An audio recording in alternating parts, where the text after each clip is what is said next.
Bonjour à tous. Alors, on va parler aujourd'hui du développement mobile et particulièrement de la question est-ce qu'il est toujours pertinent de développer en mode natif? Alors déjà, qu'est-ce que c'est que le natif par rapport à du cross-platform?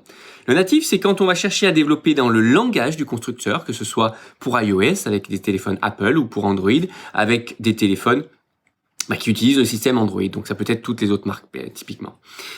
Et la plupart du temps et jusqu'à présent, souvent, on disait que le natif c'était mieux, c'était plus performant et ça permettait de développer donc une application qui sera plus efficace et plus rapide.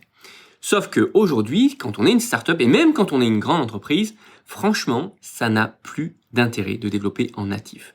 Donc, pourquoi ? Je vais vous le développer et je vais vous expliquer pourquoi, de mon point de vue, ce n'est plus une question à se poser. Il faut développer en mode cross-platform. Alors, sauf quelques exceptions évidemment, mais encore une fois, je vais vous les développer. Alors pourquoi ? Tout simplement, la réponse c'est que nos smartphones sont ultra puissants. Nos smartphones sont l'équivalent d'un ordinateur d'il y a quelques années. Ils ont des performances qui sont juste hors pair, permettent maintenant de faire de la vidéo 4K, et ça n'a plus d'intérêt d'avoir un langage qui est au plus proche du processeur, mais par contre, ça va avoir un énorme intérêt de gagner en temps de développement en développant qu'une seule fois pour les deux plateformes. Parce que c'est ça l'avantage du cross-platform, c'est qu'on va pouvoir développer un seul code qui sera exécutable sur tout type de smartphone. Donc, c'est pour moi plus une question. Quand on est une startup, on va vouloir aller à l'économie. On va pas vouloir investir des milliers dans l'application Android et des milliers dans l'application iOS. On va vouloir le développer en une seule fois.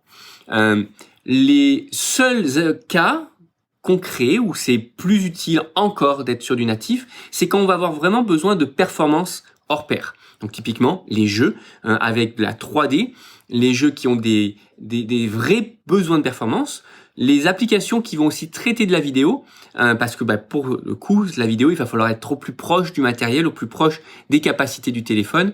Et donc dans ce cas-là, il sera souvent pertinent d'encore développer sur du natif.